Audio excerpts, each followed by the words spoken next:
नमस्कार, मैं दुर्गेंद्र चौहान। संविधान निर्माता बाबा साहब भीमराव डॉक्टर अंबेडकर के पर जो अमित शाह ने एक बयान दिया है, सभी को पता है वो बयान राज्यसभा में दिया गया, उसको लेकर घमासान रुकने का नाम नहीं ले रहा है। कांग्रेस और बहुजन समाज पार्टी ने आज पूरे देश में अंबेडकर के सम्मान में या उनके अपमान पर अमित शाह से माफ़ी मांगने की मांग को लेकर प्रदर्शन किया, जगह जगह धरने दिए गए और ये कहा गया कि भारतीय जनता पार्टी अंबेडकर का अपमान करती रही, उसे माफ़ी मांगनी चाहिए। गृह मंत्री के इस्तीफे की भी मांग की गई, लेकिन बहुजन समाज पार्टी की सुप्रीमो मायावती लगता है थोड़ा देर कर गई।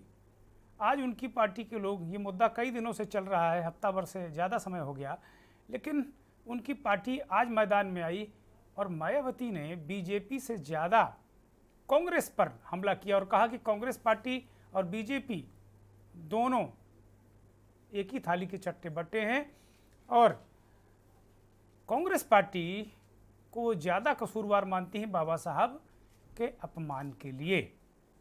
इन सब के बीच एक जो घटनाक्रम देखने को मिला इस देश में, वो ये कि उत्तर प्रदेश के मुख्यमंत्री योगी आदित्यनाथ ने कमान अब खुद संभाल ली है और कांग्रेस पार्टी को इसका जवाब देने के लिए, बहुजन समाज पार्टी को इसका जवाब देने के लिए जो कमान है यो योगी आदित्यनाथ ने अपने हाथ में ली। आज उन्होंने प्रेस कॉन्फ्रेंस की और उन्होंने गंभीर आरोप लगाए।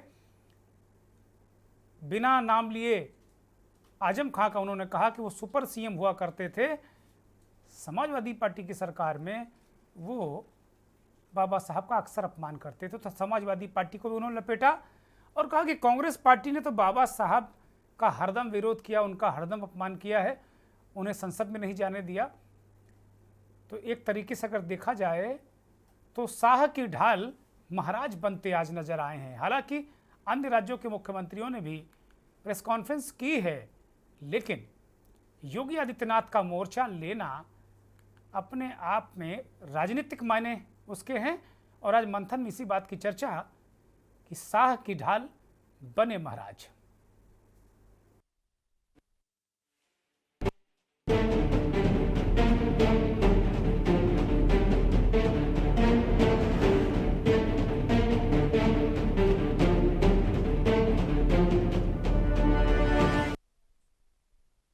प्रदर्शन की 6 तस्वीरें आज पूरे देश से आपके सामने हैं। दिन भर प्रदर्शन हुआ, वो तस्वीरें आप देख लीजिए।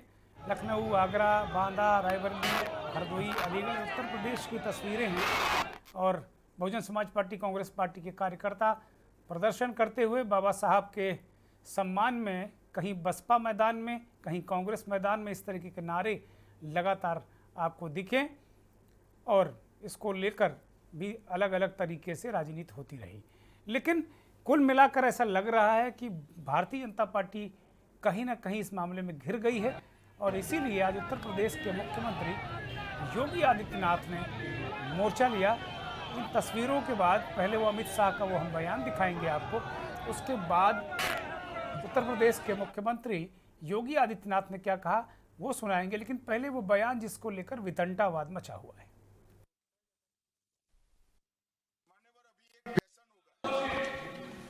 अभी एक फैशन हो गया है, अंबेडकर अंबेडकर अंबेडकर अंबेडकर अंबेडकर अंबेडकर। इतना नाम अगर भगवान का लेते हैं तो 7 जन्मों तक स्वर्ग मिल जाता। अच्छी बात है। वो कहते 7 जन्मों तक स्वर्ग मिल जाता। बस यहीं से एक तरीके से एक अलग तरीके का ये राजनीतिक माहौल बन गया और अमित शाह को कांग्रेस पार्टी ने घेर लिया, विपक्ष ने घेर लिया। लड़ाई मनुवाद, मनुस्मृति बनाम संविधान, बाबा साहब बनाम मनु, ये लड़ाई विपक्षी दल हैं, उन्होंने इसको इस फील्ड पर ले जाने की कोशिश की। लेकिन लगातार जो विपक्षी दल हैं वो लगातार इस मसले पर स्कोर करते नजर आ रहे हैं, या यूं कहें कि वो बीजेपी को कहीं ना कहीं लगने लगा है कि इसका नुकसान उसे उठाना पड़ सकता है। इसलिए योगी आदित्यनाथ ने कमान संभाली और उन्होंने ताबड़तोड़ कांग्रेस पार्टी पर हमले किए।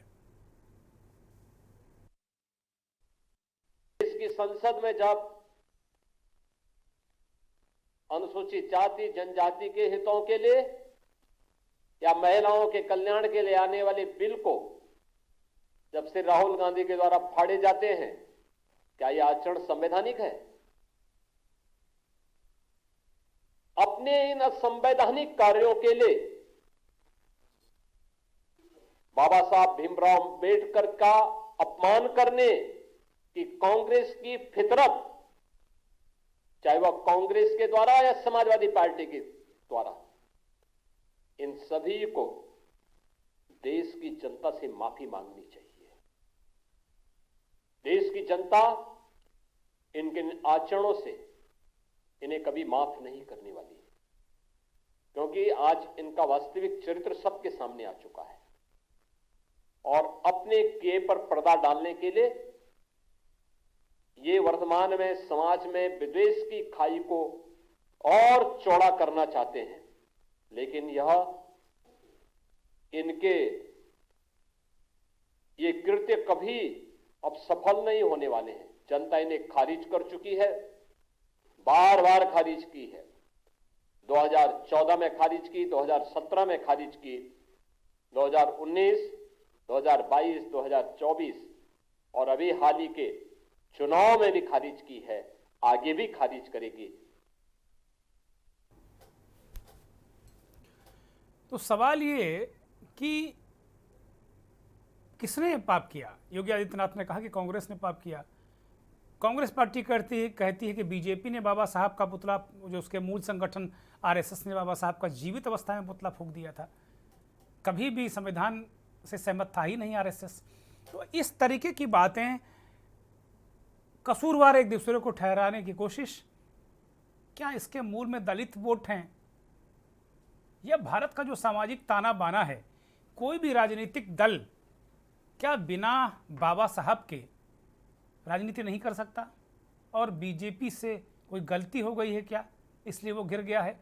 लेकिन मायावती का देर से आना और फिर कांग्रेस के प्रति ज़्यादा हमलावर होना, ये अपने आप में एक अलग तरीके की जो राजनीति है उसको संकेत करता है और संदेश देता है। तो कुल मिलाकर जो स्थितियां परिस्थितियां हैं राजनीति की, वो आजकल जो पूरा जो विमर्श है बाबा साहब के समर्थक बनाम बाबा साहब की विरोधी, और विरोधी अपनी सुविधा के अनुसार एक दूसरे को ठहराते रहते हैं। ये पॉलिटिकल लोगों का रोज का शगल है। दो मुख्यमंत्री बीजेपी शासित राज्यों के, उनको और फिर कांग्रेस के नेता जयराम रमेश को सुनिए।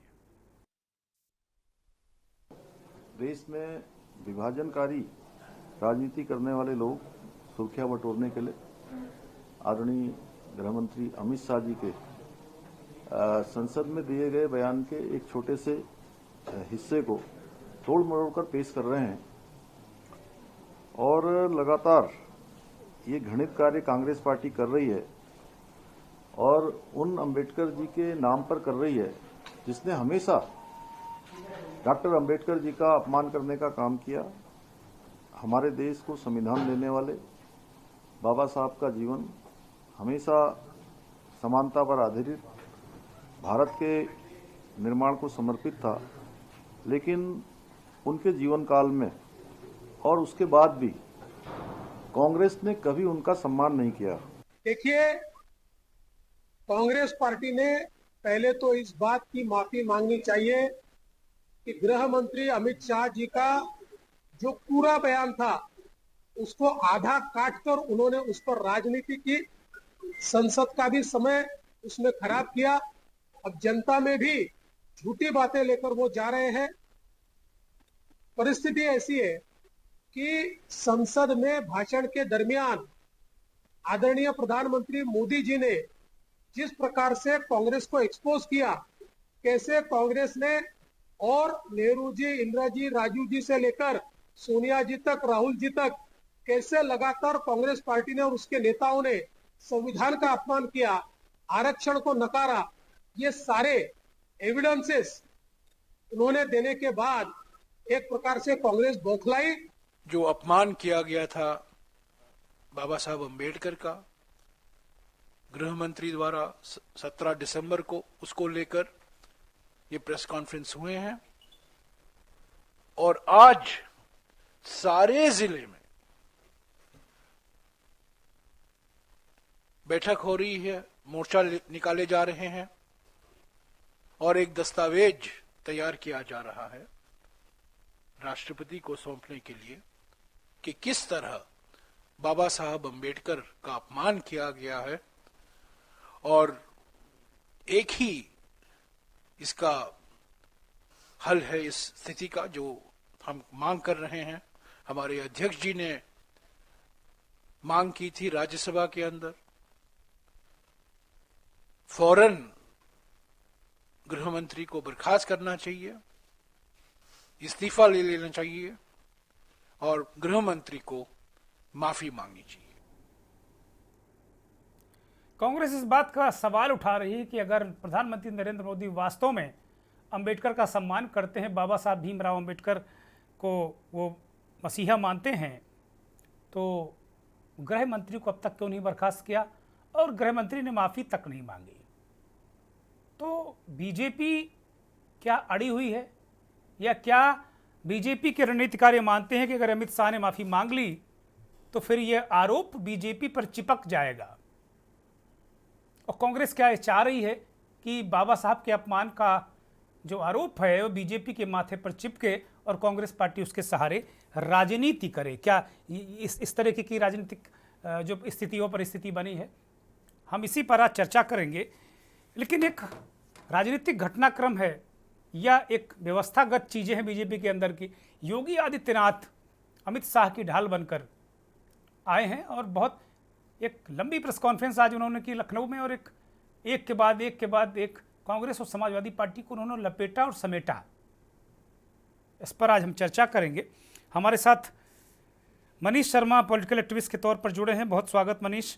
महेंद्र सिंह वरिष्ठ पत्रकार दिल्ली से, महेंद्र जी आपका स्वागत। डॉक्टर निशा बुराक अम्बेडकरवादी हैं, हमारे साथ जुड़ी हुई हैं, बहुत स्वागत, बहुत धन्यवाद। सुमत यादव कांग्रेस के नेता हैं, आपका भी बहुत स्वागत, बहुत धन्यवाद, बहुत आभार। मनीष शर्मा से शुरुआत करेंगे इस कार्यक्रम की। मनीष शर्मा, अब 17 दिसंबर से लेके आज 24 दिसंबर हो गई।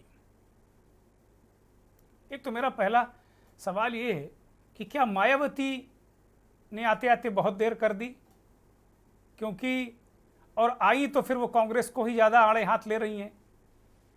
तो एक तो ये गणित जरा दर्शकों को समझाइए। और दूसरा, योगी आदित्यनाथ अमित शाह की ढाल बनकर आए। हालांकि दो और मुख्यमंत्रियों ने प्रेस कॉन्फ्रेंस की, हो सकता है कि ऐसा कोई निर्देश रहा हो नेतृत्व की तरफ से, लेकिन योगी ने जिस शिद्दत के साथ में कांग्रेस पार्टी और समाजवादी पार्टी को अंबेडकर के मुद्दे पर लपेटा, उससे ये लग रहा है कि कहीं ना कहीं अमित शाह को योगी की ढाल की जरूरत पड़ गई है। जी, मैं बस इसमें दो तीन चीजें जल्दी जल्दी आप कह देना चाहता हूं जी। एक तो देखिए, अमित शाह ने ये सेल्फ गोल कर लिया है। एक तो कह लीजिए कि ये इसको पहले समझना चाहिए कि वो उसी तरह का मसला हो गया है जैसे 2024 में 400 पार का नारा कुछ सांसद प्रत्याशियों ने, प्रधानमंत्री ने पहले दिया और उसकी व्याख्या कुछ सांसद प्रत्याशियों ने ये किया कि संविधान को बदलना है और पूरे देश में एक भय फैल गया। ये जैसा कह लीजिए कि वो जो यात्रा शुरू हुई थी, वो यात्रा एक तरह से अमित शाह ने उसको एक अंजाम तक पहुंचा दिया है और इसको इस रूप में देखना चाहिए। दूसरी बात ये देखनी चाहिए कि बेसिकली आप देखेंगे कि जब भी सामाजिक न्याय का मसला आता है या अम्बेडकरी धारा का सवाल जहां आता है या उससे जुड़े हुए हिंदुत्व के आमतौर पे हिंदुत्व का जो असली चेहरा जब सामने किसी रूप में आता है, अगर आप इस पे ध्यान दें तो बार बार बीजेपी क्यों ऐसा होता है कि बीजेपी कुछ गलत बोल जाती है, बीजेपी के नेता गलत बोल जाते हैं। जब भी संविधान की कोई बात आती है, बाबा साहब की कोई बात आती है, आरक्षण की कोई बात आती है, जाति का सवाल आता है, तो आमतौर पे आप देखेंगे कि बीजेपी और आरएसएस के नेता वो भरा पड़ा है ऐसे बयान। आप मोहन भागवत जैसे बोल गए कि संविधान की समीक्षा की, आरक्षण की समीक्षा की जरूरत है। बिहार में आपने देखा होगा कि बुरी तरह वो बैकफायर कर गया, मतलब एक तरह से उस समय लालू यादव जी ने उसको रियल में पकड़ा और संकट में पड़ गई बीजेपी वहां पे बिहार में। उसी तरह आप देखिएगा कि अटल बिहारी वाजपेयी की सरकार थी तो उस समय संविधान संशोधन कमेटी बना दिया और इससे एक मैसेज चला गया कि जो है बीजेपी क्या करना चाहती है, आरएसएस क्या करना चाहती है। और उसके बाद अभी देखिए 2024 में वो, और अभी अमित शाह का। तो इसका अगर आप इतिहास में जाएंगे तो बीजेपी के बारे में एक बात धारणा बनी हुई है कि संविधान बनते समय भी उन्होंने कहा कि मनुस्मृति हमारे पास सबसे बेहतर संहिता है, दुनिया की सबसे बड़ी संहिता वो हमारे पास मौजूद है, हमको इस संविधान की जरूरत नहीं है। तिरंगे को भी कहा कि अशुभ है, ये इसकी जरूरत नहीं है। संविधान कहा कि इसमें कुछ भी भारतीय नहीं है। तो मेरा ये कहना है कि उसका जो अतीत है और उसका वर्तमान में जो उसके कुछ ऐसे बयान आते हैं, हमको लगता है कि एक बीजेपी बड़ा सेल्फ गोल कर गई है। एक कह लीजिए उसका एक्सपोजर जो 24 शुरू हुआ था वो अपने अंतिम परिणति की तरफ जा रहा था। दूसरी बात मैं आपसे ये कहना चाह रहा था कि योगी जी जो कर रहे हैं वो अमित शाह जी के लिए नहीं कर रहे हैं, इसको भी समझना है हम लोग। योगी जी जो कर रहे हैं वो अपने माने उत्तर प्रदेश की राजनीति को समझिए। उत्तर प्रदेश में सबसे ज्यादा अगर हिंदुत्व की राजनीति को झटका लगा है वो लगा है उत्तर प्रदेश में 2024 में, और वो अभी कंटिन्यू कर रहा है। वो उपचुनाव सत्ता के बल पे जीत लेना वो उसका कोई मायने नहीं रह जाता है ना, जनता में से कोई मैसेज है। तो उत्तर प्रदेश ही अगर ऐसी कोई बात इस दौर में हो रही है, एक बात ये भी समझनी है कि सामाजिक न्याय का सवाल, अगर सामाजिक न्याय विरोधी अगर पार्टी भाजपा घोषित होती है तो उसका सबसे गहरा असर उत्तर प्रदेश पे पड़ेगा, और 27 बहुत नजदीक है। तो योगी जी केवल अमित शाह के लिए नहीं आ रहे हैं, योगी जी उत्तर प्रदेश में जो बदलती राजनीति है, सामाजिक न्याय की तरफ झुकती राजनीति है, उससे डरे हुए हैं। उसके चलते वो ये उनका इस तरह का बयान आ रहा। तीसरी बात मैं कहना चाह रहा था कि देखिए किसी दौर में जो कांग्रेस की छवि थी उसको लेकर के, बाबा साहब लेकर के, सामाजिक न्याय को लेकर के एक टकराव वाला पहलू ज्यादा था, एकता वाले पहलू बहुत कमजोर थे।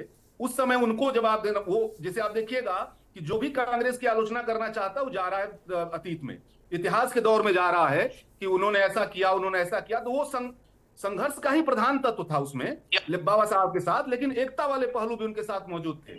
आज आप देखेंगे कि वो छवि जो है, वो क्रेडिबिलिटी जो है, बसपा की जो क्रेडिबिलिटी है वो एक खराब हुई है। उसकी छवि जो है एक कह लीजिए कि कम बोलने की है, बीजेपी के का एक तरह से उसको सपोर्ट करने की है, दूसरे रास्ते से कांग्रेस या सपा पे ज्यादा अटैक करने की है।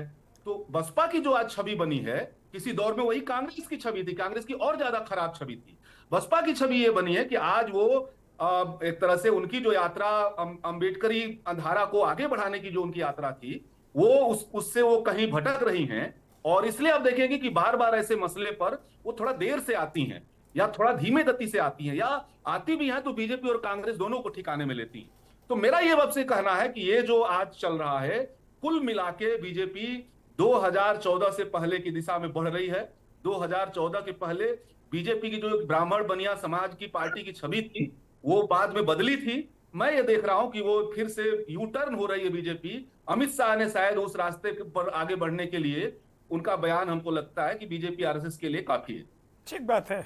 इस बीच हमारे साथ एक और मेहमान डॉक्टर कौमुदी चौधरी, भारतीय जनता पार्टी के वरिष्ठ नेता, हमारे साथ जुड़ गई हैं। डॉक्टर चौधरी, आपका बहुत स्वागत। सीधे रुख करूंगा, अम्बेडकरवादी हैं प्रोफेसर निशा बुराक। निशा जी, मैं लगातार एक हफ्ता से 1-2 डिबेट भी हम और आप सब लोग मिलकर कर चुके हैं। लगातार यही देखा जा रहा है 17 दिसंबर के बाद से, जब से ये राज्यसभा में अमित शाह जी ने बयान दिया, बीजेपी अब एक तो आप देखिए उनके बयानों में विक्टिम कार्ड ज़्यादा है कि वो अमित शाह जी के बयान को तोड़ मरोड़ कर वो 14 सेकंड का ही कांग्रेस दिखा रही है, कांग्रेस झूठ फैला रही, कांग्रेस गुमराह कर रही है। और जैसा मनीष ने कहा कि कांग्रेस को निशाने पर रखने के लिए उनको नेहरू के पास जाना पड़ रहा है, उनको कहना पड़ रहा है कि भाई इंदिरा गांधी ने खुद भारत रत्न ले लिया, नेहरू ने भारत रत्न ले लिया, बाबा साहब को नहीं दिया। मतलब वो नेहरू तक जाना पड़ रहा है उनको, उनका काम वर्तमान दौर में नहीं चल रहा है। हालांकि बीच बीच में कुछ नेता इस बात को गिना रहे हैं।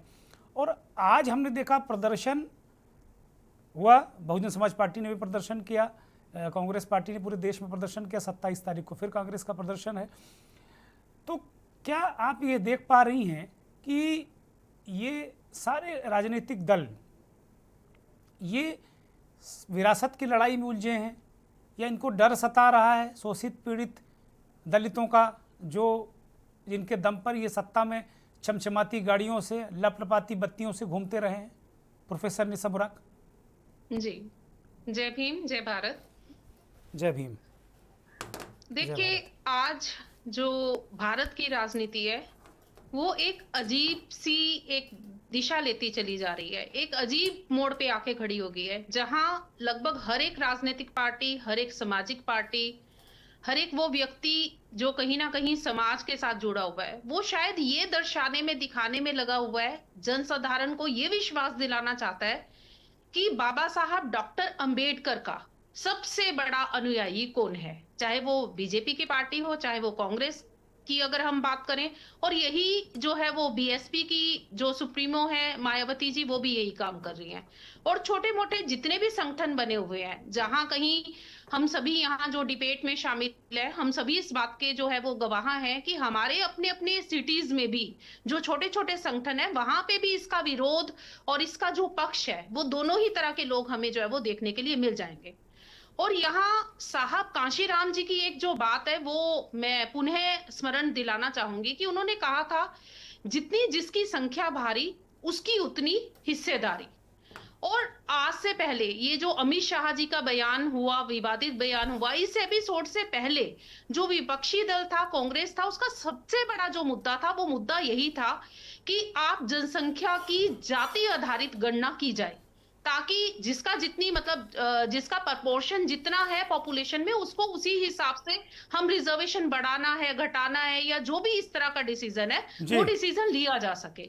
लेकिन फिर एकदम से अमित शाह जी का ये बयान आ जाता है, और बयान आने के बाद आप ये देखिए कि विपक्षी दल के जो प्रमुख चेहरे हैं, कांग्रेस के भी जो प्रमुख चेहरे हैं, उसमें हम राहुल गांधी जी की बात करें, प्रियंका जी की बात करें, खड़गे की बात करें, या अगर हम दूसरी पार्टी की बात करें, केजरीवाल जी की बात करें, अगर हम जो है वो मायावती जी की बात करें, तो लगभग हर व्यक्ति आज के संदर्भ में आपको नीले कपड़े में मिलेगा, नीले वस्त्रों में मिलेगा। राहुल जी के ऊपर तो इल्जाम भी लगाया जा रहा है कि ये देखिए, ये जो है वो नीले रंग की टी शर्ट डालकर जो है वो इस सर्दी के मौसम में आगे। प्रियंका जी नीले रंग की जो है वो साड़ी में दिखाई दी और जय भीम के नारे लगाते हुए दिखाई दिए, जो कि अपने आप में एक बड़ा ऐतिहासिक क्षण है। क्योंकि अगर आज के बाद कभी भी ये लोग, एक केजरीवाल जी या प्रियंका जी या राहुल जी, कभी ऐसी कोई बात करेंगे जो बाबा साहब जी के मान सम्मान के खिलाफ होगी, तो शायद यही वाले वीडियोस जो है वो निकालकर इनको भी दिखाए जाएंगे कि आपने कभी इस तरह का प्रोटेस्ट जो है वो किया था। अब पूरे परिप्रेक्ष्य में मैं थोड़ा कंक्लूडिंग फॉर्म में ये कहना चाहूंगी कि बात केवल इतनी नहीं है कि आज योगी जी ने क्या बयान दिया है। योगी जी के बयान के पीछे जो मनीष जी ने कहा, बिल्कुल मैं उससे पूर्णतः सहमत हूं कि कहीं ना कहीं उसमें जो उत्तर प्रदेश की राजनीति है वो तो मायने रखती ही रखती है, बल्कि मुझे तो ऐसा लगता है कि पूरे देश की राजनीति ही कहीं जो है वो एक ऐसे मोड़ पे खड़ी है कि जहां मान्यवर हमारे पीएम साहब हैं, उनकी गद्दी भी कहीं ना कहीं जो है वो मुझे हिलती दिखाई दे रही है। क्योंकि इस तरह की भी खबरें सुनने में मिली हैं कि जो बैसाखियां हैं, जिन बैसाखियों के सहारे मौजूदा सरकार चल रही है, नीतीश और नायडू, उनकी तरफ से भी कुछ जो है वो अल्टीमेटम सरकार को दिए गए हैं। क्योंकि उनका जो मुस्लिम वोट बैंक था वो तो ऑलरेडी बीजेपी की ये जो आइडियोलॉजी अभी खुल के सामने आई, उसकी वजह से वो तो उनका नकारात्मक हो ही चुका था। लेकिन अगर वो अमित शाह जी का ये जो बयान आया अंबेडकर जी के बारे में, उसके बाद तो देखा जाए तो उनकी दलित राजनीति पे भी पूरी तरह से जो है वो क्रॉस लग जाएगा। और ऐसा नहीं है कि कांग्रेस जो है वो उसने पास्ट में ही, गांधी जी ने कुछ ऐसा किया था जो विवादित था, डॉक्टर अंबेडकर के सम्मान के खिलाफ था, या नेहरू जी कुछ ऐसा किया था। मैं बहुत ही रिसेंट भी आपको कुछ एपिसोड्स याद दिलाना चाहूंगी। 2006 में भी एक एनसीईआरटी की बुक के अंदर कुछ आ गया था, कुछ विवादित आ गया था, डॉक्टर अंबेडकर जी और नेहरू जी का एक कार्टून था, जिसपे बाद में आके कांग्रेस ने अपनी सफाई दी थी और उसके ऊपर जो है वो ठीक है, उसको रिजोल्व कर लिया गया था। इसी तरीके से सैम पित्रोदा ने भी एक बार जो है वो कुछ इस तरह का ट्वीट कर दिया था। बात ये नहीं है कि किसने पास्ट में क्या किया, उसको किस तरह से रिजोल्व किया गया। अगर हम पास्ट ही को लेके बैठे रहेंगे, अगर हम इसी बात का आकलन करते रहेंगे कि नेहरू जी ने क्या किया था, गांधी जी ने क्या किया था, सैम पित्रोदा ने क्या किया था, तो मुझे लगता है कि सबसे पहले फिर हमें जाना चाहिए उस काल के अंदर, जिस काल के अंदर हमारे गलों के अंदर जो है वो हांडियां बांध दी गई थी, हमारे कमर के अंदर पीछे जो है वो झाड़ू बांध दिया गया था। फिर हमें तो उस बात का हिसाब सबसे पहले करना चाहिए। बाद में नेहरू जी आएंगे, बाद में गांधी जी आएंगे, पहले तो आपको अतीत का हिसाब करना पड़ेगा। और फिर मुझे लगता है कि फिर ऐसे में जो बीजेपी है उसके लिए जवाब देना बहुत ही मुश्किल हो जाएगा। ठीक बात है, तो ठीक बात अतीत है। की बात तो नहीं छेड़नी चाहिए, लेकिन हाँ, जो वर्तमान परिप्रेक्ष्य है उसमें योगी जी का आज का जो बयान है, ना केवल उन्होंने बयान दिया बल्कि हरियाणा में भी जो कृष्ण लाल पवार जी हैं उनका भी जो है वो बयान सामने आया है। और बहुत सारे जो बीजेपी से जुड़े हुए जो एमपीज हैं उन्होंने अपनी अपनी जगह पे इस तरह की जो सफाई बात है है। वो उन्होंने बहुत सारे सफाई जो है वो मुख्यमंत्रियों दी ने है। भी आज प्रेस कॉन्फ्रेंस की और एक तरीके से डिफेंड करने की कोशिश की अमित शाह को। तो क्या एक चरणबद्ध तरीके से बीजेपी इस मसले को डाइल्यूट करके अमित शाह को डिफेंड कर रही है? लेकिन जो प्रोफेसर डॉक्टर निशा बुराक कह रही हैं कि भाई नेहरू से पहले उसका भी हिसाब हम मांगेंगे कि किस तरीके से हांडियां बांध दी जाती थी, झाड़ू बांध दी जाती थी, पर उसका हिसाब तो बीजेपी है, उससे उसका जो मदर संगठन है आरएसएस को देना पड़ेगा। एक ब्रेक ले रहा।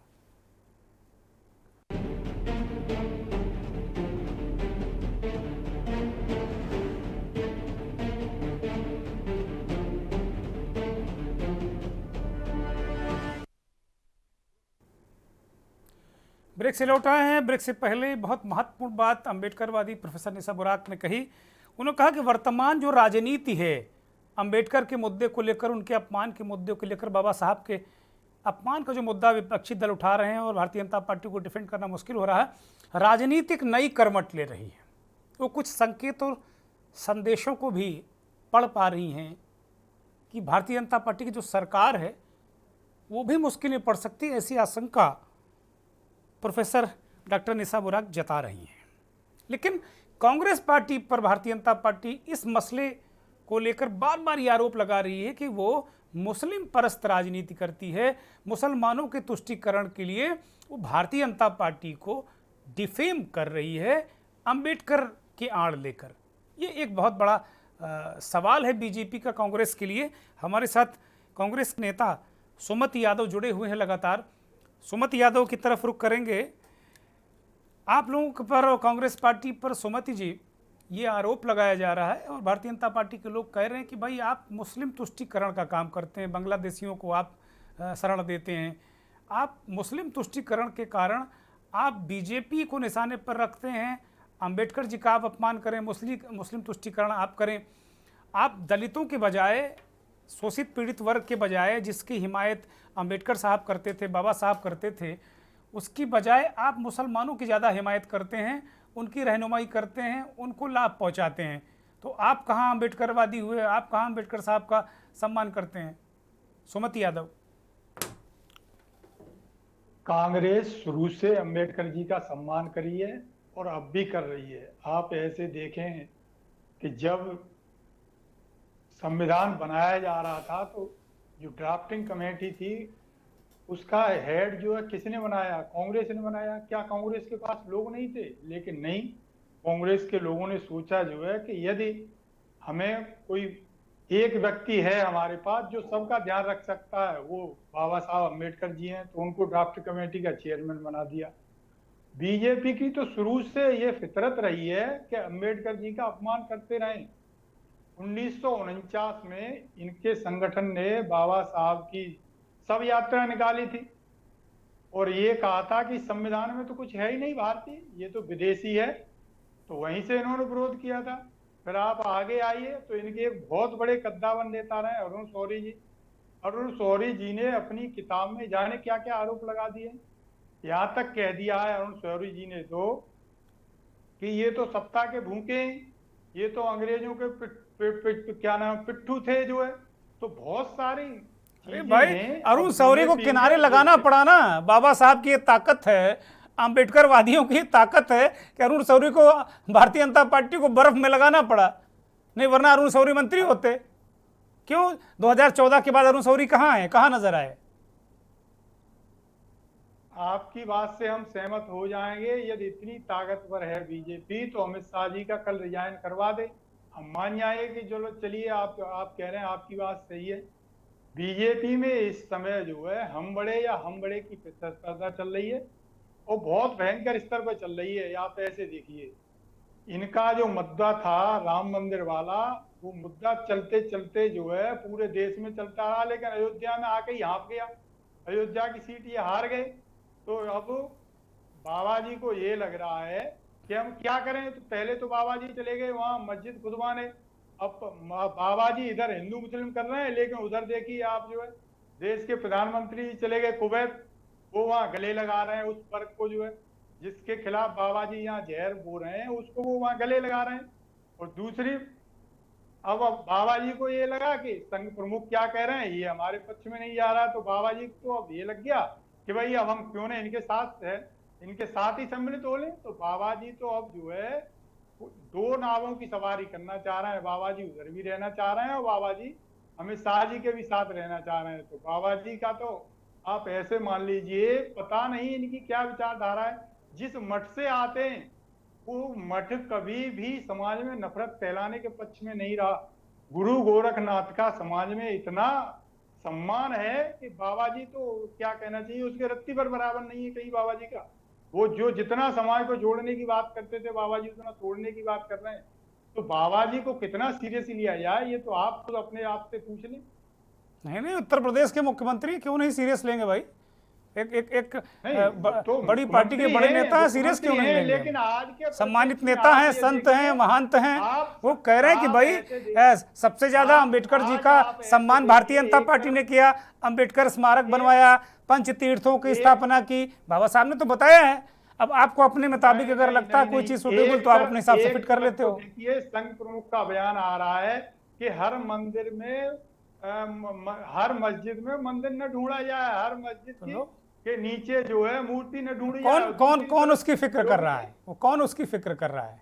संघ प्रमुख बहुत सारे लोगों ने कह दिया, उनका निजी बयान है, उस पर हम क्यों अमल करें भाई?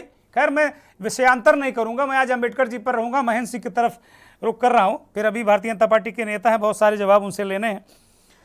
महेंद्र सिंह, एक बात अभी बड़ी महत्वपूर्ण कह दी इस चर्चा में प्रोफेसर निशा बुराक ने। वो कह रहे हैं देश की राजनीति अंबेडकर के मसले पर एक बार ऐसे दोराहे पर खड़ी है जहां दिक्कत ये है कि चूंकि सभी को पता है कि सरकार जो है वो अकेले बीजेपी की नहीं है, मिली जुली सरकार है। और थोड़े दिन पहले अभी आपने देखा ही होगा, जब पिछला संसद का सत्र बीता है उसमें वन नेशन वन इलेक्शन में वोटिंग भी हुई, उसमें भी 20 सांसद कम निकले बीजेपी के। उसके अलावा जो टोटल सांसद थे वो भी 269 ही वोट डाले। अपने अपने तरीके से, मैं कुछ नहीं कह रहा हूँ, लेकिन अपने अपने तरीकों से पॉलिटिकल पार्टियों ने, विश्लेषकों ने उसका विश्लेषण किया। अब उसको थोड़ा सा आगे ले जाती हुई, अम्बेडकर मसले से जोड़ती हुई प्रोफेसर निशा बुराक कह रही हैं कि जो इनके सहयोगी हैं, जिस तरीके से ये जगह जगह खुदाई कर रहे हैं, तो देश भर में जो इनके सहयोगी हैं, चाहे नीतीश कुमार हों, चाहे अन्य जो चंद्रबाबू नायडू हों, जो मस्जिदों के इमामों के 1 लाख रुपया वो मस्जिदों के निर्माण को देते हैं, इमामों को तनख्वाह देते हैं, तो उनका जो मुस्लिम वोट है वो तो छिटक गया, ऐसा दावा कर रही हैं प्रोफेसर निशा बुराक। अब जो बचा कुचा दलित वोट बैंक है, शोषित पीड़ित ओबीसी जो है, पता चला कि अम्बेडकर जी के अपमान के नाम पर अगर कहीं वो भी निपट गया तो ये पार्टियां क्या करेंगी अपने अपने राज्यों में। तो कहीं ना कहीं कसमसाहट है। क्या आप भी इस तरह की कसमसाहट कहीं महसूस कर पा रहे हैं क्या? दुर्गेन जी, दरअसल डॉक्टर बाबा साहब भीमराव अंबेडकर, आप समझिए कि पॉलिटिकल सिनेरियो में आज के समय में वो उस तरीके से उनका इस्तेमाल किया जा रहा है जैसे समुंदर में मछली पकड़ने मछुआरा जाता है और मछलियों को पकड़ने, मछलियों को आप वोटर्स समझिए। तो आजकल जितने मुद्दे इस तरीके के उठाए जाते हैं, वो एक देखा जा रहा है कि कितना बड़ा वोट बैंक है जो सोशल जस्टिस की बात करता है, जो डॉक्टर अंबेडकर की विचारधारा पे चलता है। कितनी महिलाएं हैं जो पढ़ लिख के आ रही और उनको अब पता चल रहा है कि बाबा साहब तो कॉन्स्टिट्यूशन में लाना चाह रहे थे कि उनको संपत्ति का अधिकार मिले, उनको बराबर का हक मिले। तमाम दलितों ओबीसीज को उनके हक मिले, वो तमाम चीजें, और वो जो है उसके आधार पर वो शामिल नहीं किया गया। जब वो सारी चीजें बाबा साहब ने वहां से रिजाइन भी किया, अब चीजें धीरे धीरे बाहर निकल के आ रही। तो एक बहुत बड़ा वोट बैंक जो पॉलिटिकल पार्टियों के लिए जरूरी होता है वो बन गया है बाबा साहब के फॉलोअर्स। हालांकि बाबा साहब की वो तमाम चीजों को उनके फॉलोअर्स भी नहीं मानते हैं, इनको बाबा साहब असल में कहते थे करने के लिए, अपने अपने जो अच्छी चीजें लगती वो बस निकाल लेते हैं। इन पॉलिटिकल पार्टियों ने अपने हिसाब से निकाल लिया कि बाबा साहब इस वक्त बहुत सेलेबल हैं वोटर्स के बीच में, हमें जाना चाहिए और ललचवाना चाहिए, और हम बड़ा सम्मान करते हैं और हमें वोट मिलेगा। जो आप कह रहे हैं वो इसी परिप्रेक्ष्य में है। अब वो चाहे आप बिहार की राजनीति ले लीजिए, चाहे आंध्र प्रदेश की राजनीति, चाहे तमिलनाडु की राजनीति, चाहे उत्तर प्रदेश की राजनीति, सभी जगह वोट बैंक है। और पहले कभी किसी पार्टी के साथ था, कभी किसी पार्टी के साथ था, कभी किसी पार्टी के साथ था। तो अंबेडकर साहब के साथ, बाबा साहब के साथ न्याय तो कोई पार्टी नहीं कर रही है, चाहे वो शुरुआत से रहा हो। जैसे सुमित जी कह रहे थे अभी कि ड्राफ्टिंग कमेटी का चेयरमैन उनको बनाया गया, उन्हें तो संसद में आने ही नहीं दिया गया।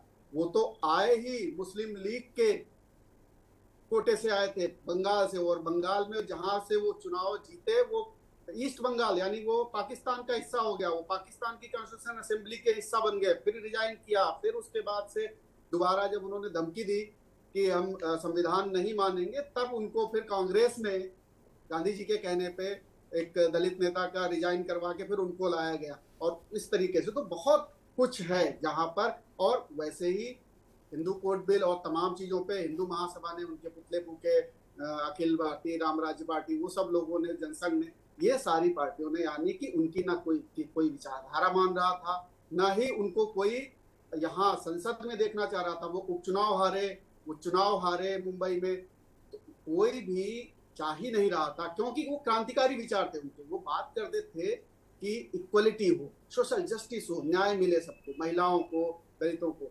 तो यही चीज है दुर्गेन जी। अभी आप देखिए कि हर पार्टी वो एक वोट बैंक, वो चाहे मुस्लिम वोट बैंक हो, चाहे दलित वोट बैंक हो, चाहे किसी कास्ट का वोट बैंक हो, उन्होंने एक अपना फार्मूला बनाया। देश की किसी को नहीं पड़ी हुई है, देश का कोई मुद्दा नहीं, देश का कोई एजेंडा नहीं, कहीं भी बात नौकरी की, कहीं भी बात किसानों की, कहीं भी बात बेरोजगार युवा की नहीं होगी, कहीं भी बात हेल्थ की नहीं होगी, उसके लिए कुछ नहीं किया जाए। बात ये होगी कि किसी तरीके से अपने कांटे में वोटर्स को फंसाया जाए, बेवकूफ बनाया जाए, जो मुद्दा चल जाए उसके हिसाब से उनके बीच में जाया जाए। और आज के समय में जब गठबंधन की सरकारें होती तो वहां पर जो लोग गठबंधन में होते हैं, इसकी खूबसूरती यही है, अलग अलग विचारधारा के लोग हैं, और वो थोड़ा सा टाइट रखते हैं कि भाई अगर आप इधर से इधर गए तो हम भी हैं, हमारा वोट बैंक ये है, और अगर आप इधर से इधर गए तो हम थोड़ा खींच लेंगे, आपको जाने नहीं देंगे ट्रैक से इधर उधर। तो वो बात सर ठीक है, वो प्रोफेसर साहिबा बिल्कुल ठीक कह रही हैं कि अब गठबंधन के समय में दिक्कत नीतीश कुमार की तरफ से भी होगी।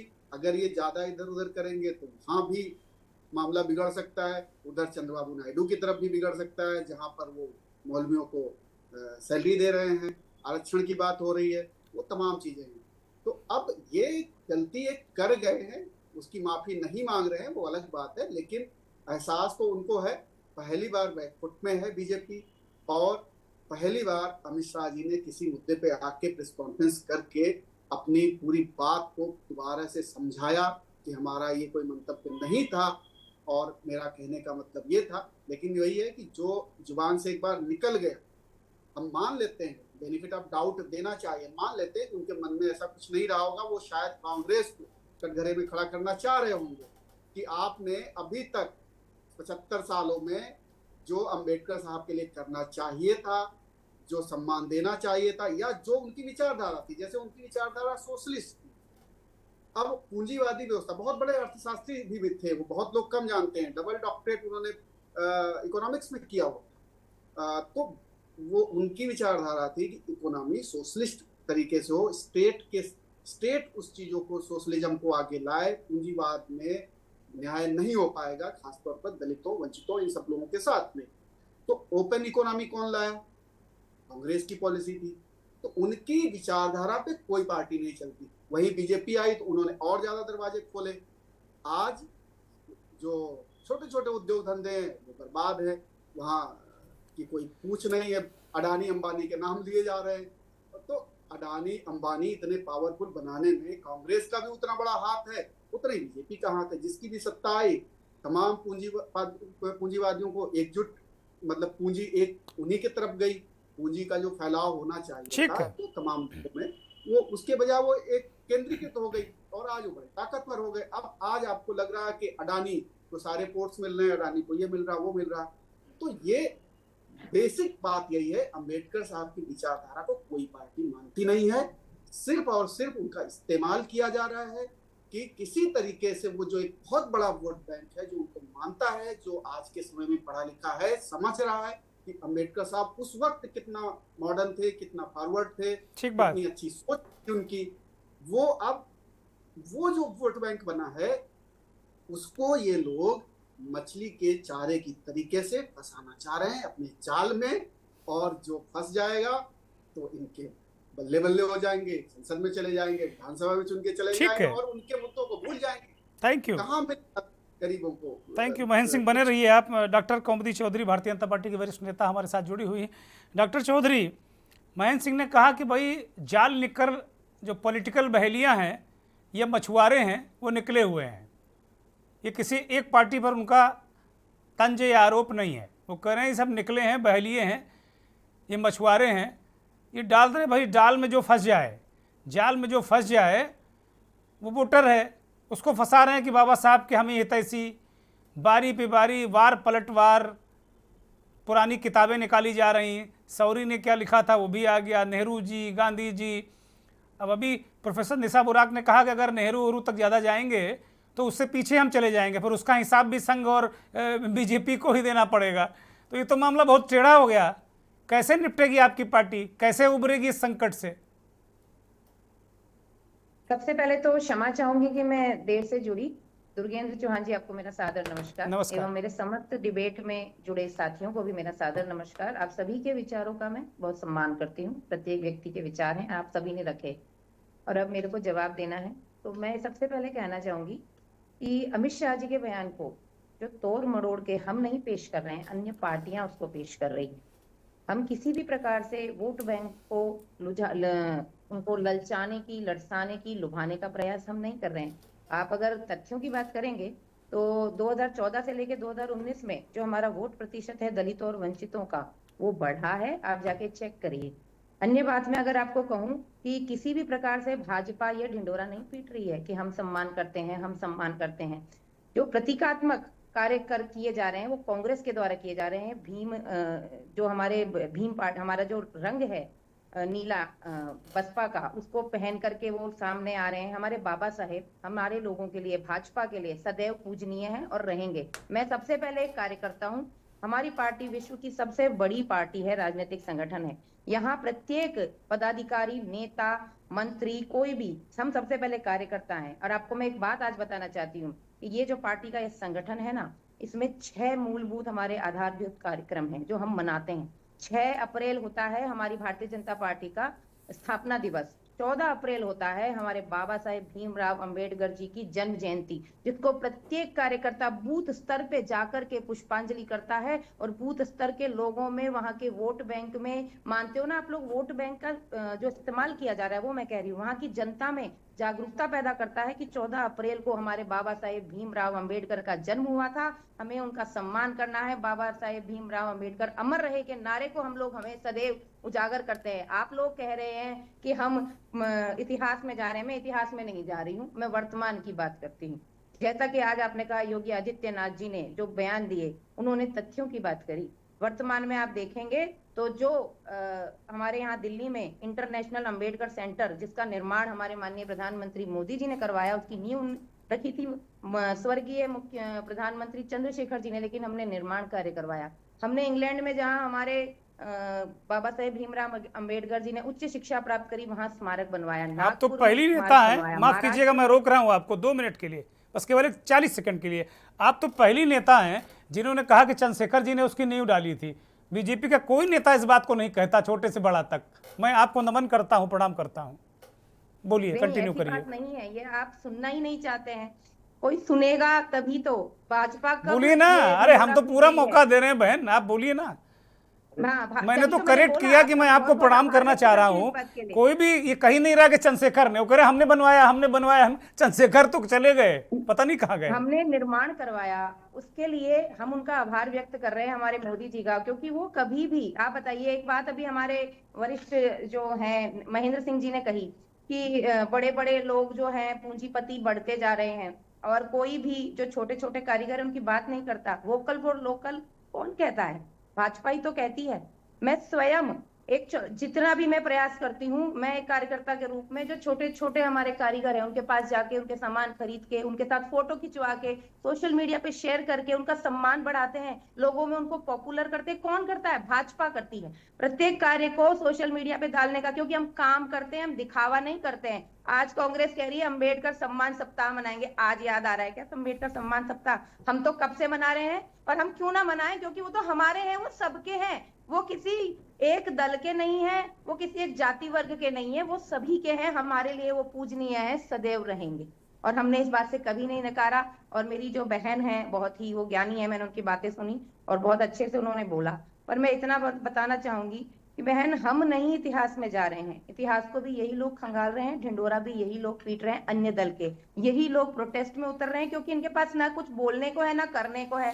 जब कुछ किया नहीं है तो बताएं क्या? तो इसलिए हमारे जो मंत्री हैं अमित शाह जी, उनको उनके बयान को तोड़ा मरोड़ा जा रहा है, इसलिए उनको प्रेस कॉन्फ्रेंस करनी पड़ी है समझाने के लिए अपनी मंशा। अन्यथा भाजपा तो सदैव बाबा साहेब भीमराव अम्बेडकर जी का सम्मान करती आई है और करती रहेगी। और जितने भी युवा, हम हर वर्ष युवा जो मतदाता है उसको जोड़ते हैं हमारे साथ में, उनको हम इन कार्यक्रमों के लिए प्रेरित करते हैं जाकर के स्वयं, कि हमारे बाबा साहेब भीमराव अम्बेडकर जी की जयंती आ रही है, भूल नहीं जाना बच्चों, इस जयंती को मनाना है। इस दिन कौन किस महापुरुष का जन्म हुआ था, उन्होंने हमारे लिए क्या कार्य किए थे, वो हम जाते हैं। कौन सी पार्टी जाती है, आप बता दीजिए बूथ स्तर पे? हम जाते हैं, बूथ पे 250 परिवार होते हैं, 250 परिवार में हम प्रयास करते हैं कि वो मैसेज जाए, कोई भी भूले नहीं हमारे बाबा साहेब को। तो भाजपा को ढिंडोरा पीटने की आवश्यकता नहीं है, भाजपा कार्य करती है और सदैव करती रहेगी। मैं इतना ही कहना चाहूँ, धन्यवाद। भाई, कांग्रेस के नेता सुमति यादव, जवाब दीजिए। वो तो बहुत बिल्कुल क्या कहते हैं, डॉक्टर कौमुदी ने फर्राटेदार भाषा में बिल्कुल सब कुछ बता दिया। उन्होंने एक क्षण में आपकी हकीकत खोल दी, अपनी बातें कह दी, जिसके लिए उन्हें मैंने धन्यवाद दिया, उनका आभार प्रकट किया। उन्होंने कहा चंद्रशेखर जी ने बाबा साहब के स्मारक की परिकल्पना की थी, वो भी उन्होंने कह दिया बड़ी ईमानदारी से। तो भारतीय जनता पार्टी तो ईमानदार राजनीति करती है, और आप लोगों के पास कोई मुद्दा नहीं, आप वो लेके कटवेज लेके अपना कटआउट लेके घूम रहे हैं। अरे भाई, अंबेडकर के जो विचार हैं उनको परिलक्षित आपकी सरकारों ने कितना कर दिया। और अगर किसी वर्तमान का अगर कोई हम संदर्भ लेंगे तो भविष्य या भूत में तो जाना ही पड़ेगा ना। केवल बाबा साहब को याद करने की बात नहीं चल रही है, यहाँ ये चल रही है बात कि बाबा साहब जो चाह रहे थे कि आगे का भारत कैसा हो, उसमें क्या योगदान दे रही है बीजेपी? तो सबसे बड़ी जिम्मेदारी आपकी थी, बीजेपी तो अब आई भाई। कोई योगदान नहीं दे रही है साहब। आप 60 साल तक क्या योगदान आप क्या करते रहे? हमारे यहाँ जाति व्यवस्था धीरे धीरे धीरे धीरे खत्म हो। बीजेपी ये पहली सरकार आई है जो क्या कहना चाहिए, छाती पीट के बताती है कि हमारी सरकार में इतने फलानी जात के इतने लोग हैं, फलानी जात के इतने लोग। लो, जब आप कहोगे जाति जनगणना तो बताएंगे नहीं क्या? वो पकौड़े तलने के लिए थोड़ी आए, वो भी राजनीति कर रहे हैं भाई, वो भी राजनीति कर रहे हैं सुमति यादव। जब आप कहोगे संविधान खतरे में है, जब आप कहो जाति जनगणना कराओ, जाति की पॉलिटिक्स आप करोगे तो पकौड़ा नहीं तलेंगे। वो भी कहेंगे भाई कि हमारे यहाँ इतने ओबीसी हैं, इतने दलित हैं, हम हिंदुओं के संरक्षक हैं, हम हिंदुओं की राजनीति करते हैं। उनको कहना पड़ेगा ना, कैसे चलेगा फिर? बाबा साहब ने मनुस्मृति जलाई थी, ये हमारी बहन बैठी है, एक बार भी कह दें कि हम जो है मनुस्मृति को जलाएंगे तो उस जंतर मंतर पे हम भी आ जाएंगे इनके साथ। बाबा साहब ने जो है जो कट्टर हिंदूवाद है इसका विरोध किया था, और पुरजोर तरीके से किया था, और बाद में पता लगी बौद्ध धर्म भी अपना लिया था। ये हमारी बहन इसका समर्थन कर रही है क्या? जो बाबा साहब चाहते थे कि देश का हर बच्चा एक जैसी शिक्षा ले, मतलब दो तरह की शिक्षा न हो इस देश में। वन एजुकेशन हो जो है, क्या ये इनकी सरकार इस पर कुछ आगे बढ़ रही है? ठीक बाबा है। साहब चाहते थे कि आर्थिक बराबरी आए देश में, क्या इनकी सरकार इस पे कुछ आगे कर रही है? कुछ नहीं कर रही है। ये तो केवल मीडिया में बैठ जाएंगे, अच्छी अच्छी बातें करेंगे, जो ठीक इनके है, बड़े नेता ठीक है। करते हैं, सुमत वही यादव, इनके छोटे एक 10 सेकंड का जवाब मैं डॉक्टर कौमुदी से लूंगा, फिर मेरे पास 1 मिनट का वक्त है, बाकी मेहमानों को मैं इसमें एक फाइनल कंक्लूजन उनसे लूंगा। डॉक्टर कौमुदी चौधरी, वो कह रहे हैं भाई आपने बाबा साहब के विचारों के लिए क्या क्या कर दिया? कि वो हम पे अभी इल्जाम लगा रहे थे कि हिंदू मुस्लिम की राजनीति हम करते हैं। मैंने एक बार भी अपने वक्तव्य में हिंदू मुस्लिम का शब्द का इस्तेमाल नहीं किया। वो आपने किया, क्योंकि आपके पास ना बोलने के लिए कुछ है ना करने के लिए कुछ है। मैं पहले भी बोल चुकी हूँ और अभी भी बोलूंगी। हम लोग करते हैं, हम उनके मूल्यों पे चलते हैं, उसका प्रचार प्रसार करते हैं, तो ये हमारा हक बनता है कि हमारे बाबा साहिब का हम नाम ले सकते हैं। लेकिन यदि आप कुछ करते नहीं है तो बोलेंगे भी क्या? तो आप लोगों को ये प्रोटेस्ट करने पड़ते हैं, क्योंकि ना तो आपके पास संसद में बताने के लिए कुछ है और ना ही आप लोगों के पास बाहर करने के लिए कुछ है। तो अब आपको याद आ गया है, नीली रंग की साड़ी पहन के निकल जाएंगे तो हम बाबा साहेब के हो जाएंगे। नीले रंग के कपड़े दिखावे करने की आवश्यकता नहीं है। कार्य करिए, बताइए आपने क्या कार्य किया। धन्यवाद, धन्यवाद। प्रोफेसर निशा बुराक, प्रोफेसर निशा बुराक भारतीय जनता पार्टी के नेता कह रहे हैं कि भाई वो लोग करते हैं, इसलिए उनको नीली साड़ी पहनने की जरूरत नहीं है। बहुत छोटी सी टिप्पणी। जी, मैं इनकी भावनाओं का और इनके वक्तव्य का बेहद सम्मान करती हूँ, लेकिन मैं एक दलित चिंतक के तौर पर और एक अम्बेडकराइट के तौर पर ये कहना चाहूंगी कि देखिए, स्मारक बना देना, बड़ी बड़ी बिल्डिंग्स खड़ी कर देना, स्टेडियम खड़े कर देना, पंचतीर्थ खड़े कर देना, ठीक है, जिन्होंने किया मैं उनकी धन्यवादी हूँ, आभार प्रकट करती हूँ पूरे देश की ओर से कि आपने शायद बहुत बड़ा काम किया होगा। लेकिन इस सब से काम नहीं चलने वाला। बात तो ये है कि हमें हमारे जो असली मुद्दे हैं, असली मुद्दे का मतलब कि हमारी प्रोग्रेस कैसी होगी। आपको दुर्गेंद्र जी बताना चाहूंगी कि जब हमारी सिलेक्शन होती है तो उस सिलेक्शन की लिस्ट में अगर 200 लोग हैं तो 200 का जो 20% है, अगर 20% रिजर्वेशन एससी कोटे की है तो वो जो 40 पोस्ट लगती है, 40 सीट लगती है, तो वो उस 200 में सबसे आखिरी पायदान पे होती है। सबकी प्रमोशन हो जाती है। ये 40 का कभी नंबर नहीं आता, ये कभी एडमिनिस्ट्रेशन में नहीं आते, ये कभी जो है वो कभी डिसीजन मेकर नहीं बन पाते। और हम बार बार इस तरह की मांगे करते हैं कि हमें भी इस चीज का पूरा जो है वो मौका दिया जाए। और आप हरियाणा की आपको जो है वो घटना बताना चाहूंगी कि एन लोकसभा और विधानसभा के चुनावों से पहले सरकार ने ये घोषणा कर दी कि हम जो है वो क्लास 1 और क्लास 2 ऑफिसर्स के लिए रिजर्वेशन इन प्रमोशन का जो प्रावधान है वो लेकर आएंगे। इलेक्शन हो गया इस मुद्दे के ऊपर, ठीक है, आपने एक लुभावनी बात की, आपने दलित जो वोटर्स हैं उनको अपनी ओर अट्रैक्ट किया, आप आए, सरकार बनाई आपने, और आज भी वो मसला जस का तस है। हरियाणा में कुछ भी नहीं हुआ, कोई प्रमोशंस नहीं हो रही है उनके आधार पर। तो देखिए, प्रतीकों की राजनीति करने से कोई फायदा नहीं है, बड़ी बड़ी बात करने से कोई फायदा नहीं है। आप पब्लिक सेक्टर को मेंटेन कीजिए, आरक्षण मेंटेन कीजिए, वही डॉक्टर अंबेडकर को बाबा साहब अच्छी श्रद्धांजलि होगी। Thank you. बहुत बहुत महत्वपूर्ण बात कही महेंद्र सिंह। प्रोफेसर निशा बुराक ने उदाहरण समेत बड़ी महत्वपूर्ण बात कही। वो कह रहे हैं कि भाई आप जो बाबा साहब जिनके लिए लड़े, जिनके लिए संघर्ष किया, जिनके लिए मान अपमान उनका हुआ, वो उन लोगों के लिए आप नहीं कर रहे हो। आप वाली बात हो गई कि भाई वोट जाल डालो, वोट लो, और फिर जो बता रहे हैं निशा बुराक हरियाणा में जो कुछ हुआ। एक छोटी सी टिप्पणी। बिल्कुल वो ठीक कह रही हैं, और ये यही दर्द है। देखिए, यही समाज की बहुत बड़ी आबादी का दर्द है कि आज भी वो वैसे ही हैं जैसे डॉक्टर साहब, बाबा साहब के समय में थे। आज भी वो अपनी लड़ाई खुद लड़ रहे हैं। कोई ना कांग्रेस, ना बीजेपी, ना कोई दूसरी पार्टी उनकी लड़ाई लड़ रही, सब सत्ता की लड़ाई लड़ रहे हैं। लेकिन आज भी वो लोग दलित जो वंचित हैं वो अपनी लड़ाई खुद लड़ रहे हैं, और यही सबसे बड़ा दर्द है। ठीक बात है। मनीष शर्मा अंतिम टिप्पणी। वो कह रहे हैं महेंद्र सिंह कि भाई वो अपनी लड़ाई लड़ रहे हैं। वो जो बाबा साहब जिस हाल में छोड़ गए, थोड़ा बहुत अंतर आया हो तो आया हो, लेकिन लड़ाई वैसे ही है। नहीं, देखिए, एक चीज तो हम लोग ये समझ लेना है कि भारतीय राजनीति के जो बाबा साहब के जो विचार हैं अभी के दौर में भारतीय राजनीति के केंद्र में आ गया है। और वो केंद्र में इसलिए आया है कि हिंदुत्व की जितनी मुकम्मल आलोचना, जो हिंदुत्व की जो फासीवादीकरण है, उसकी जितनी बेहतर व्याख्या और जवाब उसका जिसके पास अगर इस दौर में है तो वो बाबा साहब के पास है। और उस दौर में भी उन्होंने उसके फासीवादी रिश्ते की तरफ ध्यान उस दौर में भी उन्होंने दिलाया था, जब उन्होंने कहा कि नित्से के दर्शन से प्रभावित है ये जो आरएसएस का जो विचार है। और वो वही नित्से हैं जिन्होंने हिटलर को ज्ञान दिया था, वो आर्य श्रेष्ठता का, जिसके आधार पर खड़ा होकर के जो है बड़े पैमाने पर यहूदियों की हत्या कराई गई। और इसीलिए बाबा साहब ने उस दौर में ही बोल दिया था कि हिंदुत्व जो है वो समानता और स्वतंत्रता और बंधुता विरोधी है, लोकतंत्र के अनुपयुक्त है, और अगर ये हिंदू राज आ गया तो भारत में विपत्ति पैदा हो जाएगा। तो आज अगर किसी को लड़ना है फांसीवाद से, जो भारतीय मार्ग का फांसीवाद है, उससे अगर लड़ना है तो अंबेडकर साहब के पास जाना होगा। अगर आप टैक्टिकली जाएंगे, अगर विपक्ष में अगर कोई भी अगर केवल चुनावी मोड में जाएगा अगर, तो वो उसका संकट है, वो जल्द ही धराशायी होगा। लेकिन अगर वास्तव में आप हिंदुत्व के से लड़ना चाहते हैं, फांसीवाद से लड़ना चाहते हैं, तो बाबा साहब के विचारों पे मुकम्मल तौर पे खड़ा होना। बहुत धन्यवाद मनीष शर्मा, प्रोफेसर निशा बुराक, महेंद्र सिंह, डॉक्टर कौमुदी चौधरी, सुमति यादव। बहुत धन्यवाद दर्शकों का जिन्होंने इस कार्यक्रम को देखा। बहुत पते की बात मनीष शर्मा ने कही कि वास्तव में बाबा साहब के जो विचार हैं उनको, उनका झंडा उठाकर आपको लड़ाई लड़नी पड़ेगी। और वो कह रहे हैं कि वास्तव में जो फांसीवादी विचारधारा है वो कहीं भी कोई किसी का कोई पेटेंट नहीं है, उससे इस देश को बचाना है, यही बाबा साहब चाहते थे।